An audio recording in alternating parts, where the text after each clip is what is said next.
Doel. Doel is, of course, the creator and host of Rational National. He is I don't know if you know, he's a Canadian YouTube content creator. And green screen in the back. Look at this. I have a green screen. Other stuff. Yeah, mine's a green screen too. I just decided and really to have big my hair, grandparents' apparently. couch. Sorry? That always happens when you have a solid color in the background. I always see like my little hairs that I haven't sprayed down. And yes, yeah. That's the one downside, or one of many downsides. But hey, it's good to be here. Many downsides. Good to see you. All right. I was like, okay, you're coming on today. We're thinking like, what do we want to talk about? I do want to talk a little bit about Canada stuff. If you want to give us the state of affairs in Canada at some point. I know you've been on break, but I know you couldn't have missed. If I know what's going on, to be honest with you. I mean, I've been in and out of the news cycle. I just woke up from a nap too, so maybe I may be kind of. You have a baby. What people may not understand. Apparently you take naps when you have a baby. So at least when you can. But yeah, I found time today, so I took a nap. Good job. It's self-help, you know. All right. Elon Musk, I just asked Ben. I had to throw it in there because I know he had some thoughts and he's gone to bat against Elon a bit. There's so much here. So Elon Musk, of course, buys Twitter days ago for 46 or $7 billion. I should have that handy, but I don't know. It's just like not our, it's an insane amount of money. They're saying that 44 billion. Thank you, David. They're saying that he had to take out some loans for it or has some I don't know how he's going to come up with this money. He's supposedly the richest man in the world, so I don't understand why he can't just pay for it. But he wants to be the richest man in the world, and maybe it'll reduce his standing. Who knows? They make so much money. So David, I mean, there's a lot here, but I want to put up some of the tweets. Can we put those up, David, our producer, of how he announced it? Let's show his announcement first because this is so cute. All right. So Elon Musk announces through a note and a lot of emojis. This is the part that I'm sorry. This guy is supposedly, he likes to portray himself as this inventor. He's not, on the cutting edge of everything. Like his newest children are symbols, like emojis themselves. But this is how he announces it. Quote, free speech is the bedrock of a functioning democracy. And Twitter is the digital Oxford comma there. And Twitter is the digital square where matters vital to the future of humanity are debated. Said Mr. Musk. I also want to make Twitter better than ever by enhancing the product with new features, making the algorithms open source to increase trust, defeating the spam bots, and authenticating all humans. Twitter has tremendous potential. I look forward to working with the company and the community of users to unlock it. I just also like this is coming from him, and he is basically just putting out a statement with it's so funny. It's like you wrote it in your notes on your phone, and then you have to title it "Said Mr. Musk." Yeah, I know these aren't that important. They're silly, but I think it reveals what kind of human he is.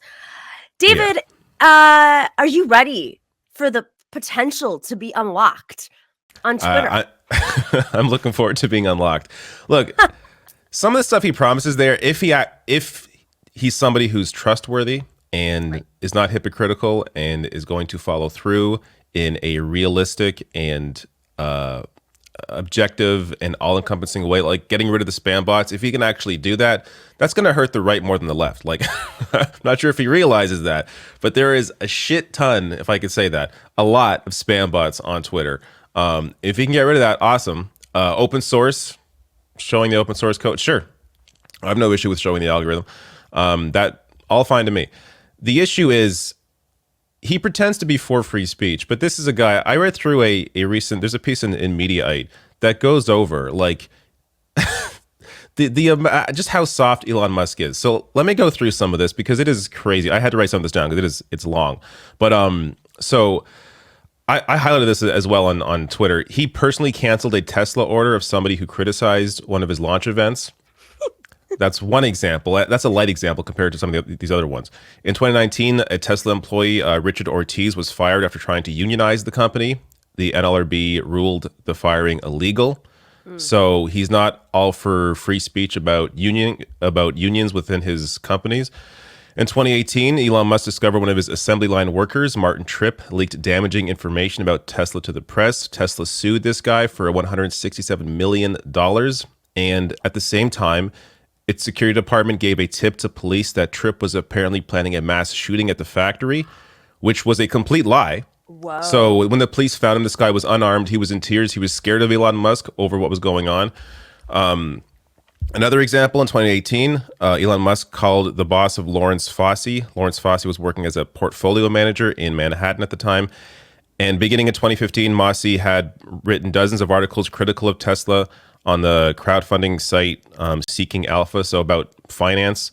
So he would take the financial statements from Tesla and basically scrutinize what was going on there. He believed Tesla overstated its portfolio, or sorry, its profits, and papered over its losses. He wondered if Tesla was hoodwinking Nevada and its deal with the state to make its electric and vehicle batteries there. Another time, he questioned Tesla's claim about the safety of its vehicles. And in another claim, he declared New York State had gotten a raw deal after investing nearly $1 billion in a factory for Tesla to build solar panels. So all of this going pause on. on that real quick, which was called the Buffalo Bill. This was a big scandal in New York State, which is part of why Andrew Cuomo's circle of trust, it's connected. It is aggressively connected, but it's not the only thing. Why his circle of trust went to jail. So sorry, just had to insert that. And so Elon Musk threatened to or threatened his boss to basically that he would sue over this guy. And so this guy was forced off Twitter. And once he was off Twitter, then Elon Musk stopped, with the threats. So like, this is just, I'm sure there's more, but this shows there's definitely more. Yeah, this shows you just how soft the man is. Is the guy that's going to be running Twitter, is he really going to just be okay with people criticizing him, calling out his union busting? I mean, we've seen what he does with the power that he's had in the past in his other companies. Mm-hmm. I can't imagine him just sitting back and taking criticisms, allowing discussions about his union busting to go on. I mean, look, maybe I'll be surprised and he'll be able to separate his personal feelings from some of these issues within his companies. I don't think he'll be able to separate himself from what he wants to do with, or what he claims he wants to do with Twitter. So that's my biggest fear, really, is just personally what he's going to do. And apart from that, it's possible nothing will change because he wants Twitter to be, I imagine, profitable. Right. If he wants that, scaring off, the left or scaring off liberals isn't going to help him. It's only going to hurt Twitter, hurt him. So I don't know, if maybe he doesn't care at all. Maybe he bought Twitter to just tank it and get rid of it because it's been a thorn in his side. I have no idea.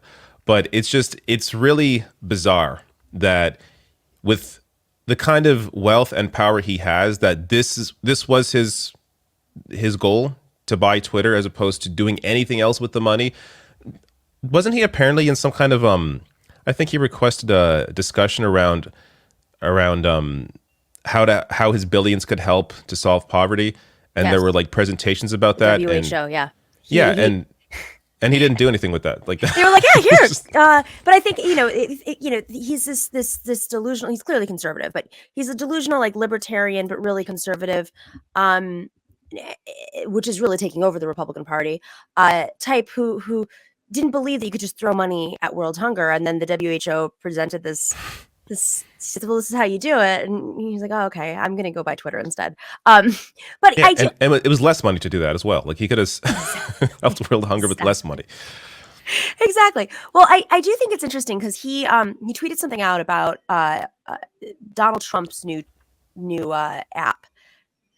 messaging app for conservatives called Truth. I don't know if you've heard about Truth Media. Truth Social. Truth Social, yes. Let's put that tweet up just so you can see, because there are a lot of similarities in my mind about Donald Trump and Elon Musk.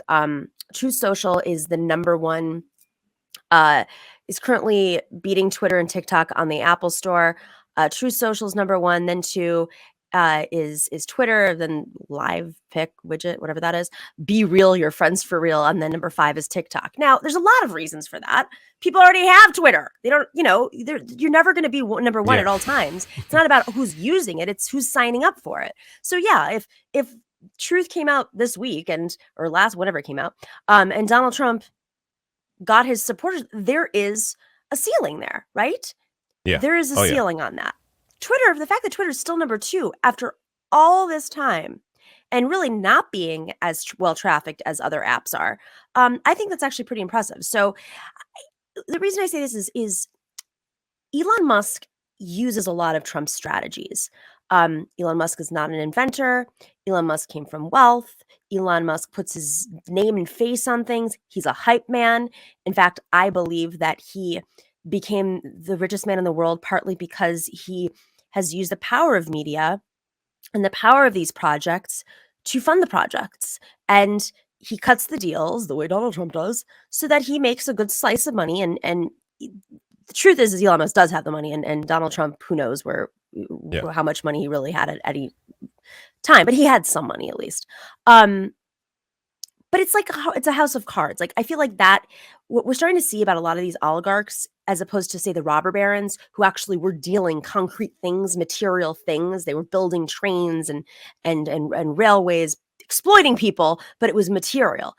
Here it's like they're still exploiting people, but they're also using complicated financial algorithms and investment techniques and the power of media and speculation to make their money. But anything that's that speculative is really a danger to society. And now he wants to jump into this public space and quote save democracy. I feel like he's actually like, I know he can't run for president, but he's mirroring some of the techniques of Donald Trump. Yeah, absolutely. He's very much cut from the same kind of cloth. I mean, in terms of the privileges that he grew up in, of course, his father, an emerald mine owner, so he came from that kind of legacy, much like Trump and his father. And yeah, you made all the connections there with how he uses the media, how he props himself up, how he puts his names on things, how he acquires other companies, and then now he's the founder of this company. Like this, it's this tactic that these people with a lot of power, a lot of money can use because they're able to put whatever message they want out into the media, have people write about it, and then become these incredible individuals because they had the power and the money to get their name out there and become those incredible people that people now view as, oh, look at this guy. He did it all himself. Like, you really think Elon Musk is in there building the cars, building the rocket ships? It's who he hires. I'm sure his companies have done great things, amazing things, but it doesn't mean that he himself is the man that did these things. But you have someone like a personality like an Elon Musk that makes him out to be the end all be all, to be the man that did all of this.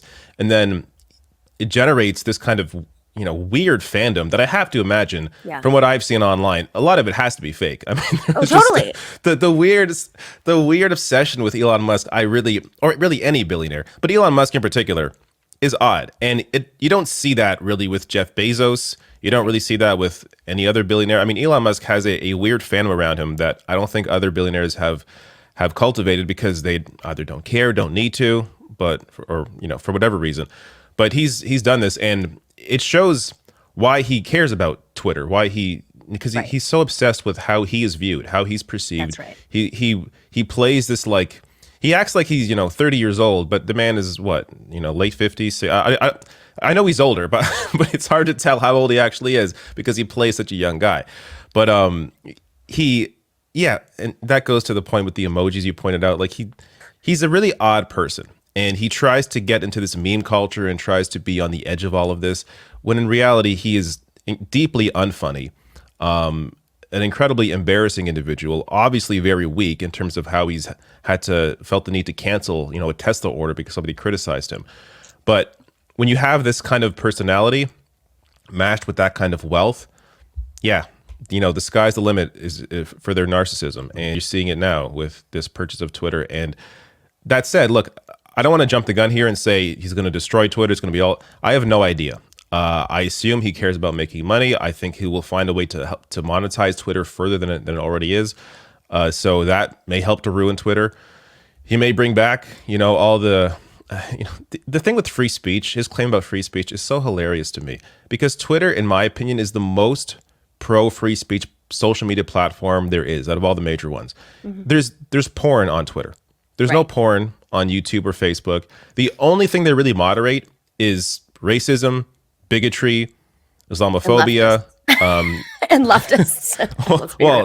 Well, shadow ban you. Who? Oh, okay. Well, in terms of the prominent bannings, we're talking about people that are anti-science, denying the vaccines, that kind of thing.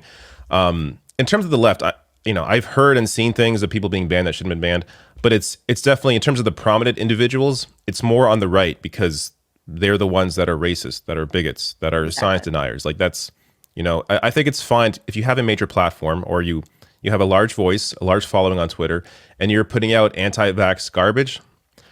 I think it's fine for you to be moderated out of Twitter because you are having a damaging impact on society. I think that's perfectly fine, but apparently that's too far for some people. Well, and it does highlight something. So he's built this cultish image, some of it based on bots, some of it based on warming up to people in the press who buy into it. And then there's this community of like the Joe Rogan types, the bros that, Joe Rogan's like, you're a genius. And he goes on his podcast for 3 hours. And I tortured myself and I listened to it. And I mean, it really was torture. It was, he doesn't have a personality of a leader. He doesn't have the vocal tonation. I mean, he is very, very, he doesn't seem socialized in a way that many of these other leaders who have to present themselves before board members or, have to go out there and give presentations. Steve Jobs was extremely charismatic. Even Bill Gates is more charismatic. I mean, these are people who it seems like they're socialized more. I listened to Elon Musk. I was like, this podcast, he hasn't invented anything. He reminds me of the rich kid in school who knew he had to go to Harvard because his dad, he had to live up to his dad's legacy, but never did his homework and then just stole the ideas and the credit and the papers and whatever from the smarter kids in the class. Mm-hmm. That's what he seems like to me. Like, this isn't somebody who has the ideas. He's not a great writer. He's, the branding isn't his. He's just come up with a cool brand. But when left to his own devices, he's writing a memo on the notes app on his iPhone and putting a bunch of emojis next to it. That's him. Which makes it even more amazing that he's the richest man. I mean, yeah, he's got to have some really smart people around him to have been able to, accomplish what he's accomplished. And I'm sure in his own right, I'm sure he has worked hard in some sense. And, I really don't think it's a complete accident that certain people make it to the top, but you have to understand that they have a lot of benefits, a lot of big breaks, a lot of things happen in their lives that allow them to get to where they are. And for them to try and present themselves as, or for them to be considered by other people as, this brilliant inventor, and for him not to correct that and credit his workers for a lot of the work that they have done, that shows you what kind of person he is. And I haven't seen that from him. Maybe he does that every time in every interview, but I haven't seen him present his companies that way. It's always he is the center of attention, and I think that's a big issue. I do want to show this one tweet that I think highlights this pretty well. Can we do the one of Bill Gates? Speaking of Bill Gates, I can't. What is this? What? How? Even I feel like this is Elon even Musk for Donald Trump. Yeah, is Elon Musk some buff bodybuilder? Like last I checked, he also has a belly like this. Yeah. You know what I mean? So just for our podcast listeners, can we scroll up a second? For our podcast listeners, Elon Musk tweeted out in all lowercase and in case you, letter U, in case you need to lose a boner fast. And it's a photo of the pregnant man emoji next to a photo of Bill Gates with a belly. Like, okay, what on earth? What is weird. This? What is society right now? This is his biggest concern. His biggest concern is free speech, a man who has more money than God and can do whatever he wants at any time. And he could literally sneeze and the news would cover him. Last person who needs to be concerned with free speech.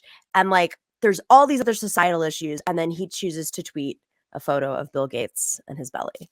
I don't understand what's happening. And I feel like we're on the brink of fascism. I mean, I do. I mean, maybe this is just everyone else is trying to sugarcoat this and take his promises at face value. I truly believe this is just one more attack on fascism because there's a major movement right now, workers' movement happening. It's been going on for the last, decade or so. But with the rise of Twitter, everything from revolutions against fascists to obviously, Bernie Sanders' Twitter was a huge part of cultivating that community, and YouTube and Facebook. And all of these tools are really now nowhere near. The algorithms have shifted nowhere near where they used to be. And I feel like this is just icing on the cake. Because how many leftists do we know are we're done? I'm not on there anymore. I'm done.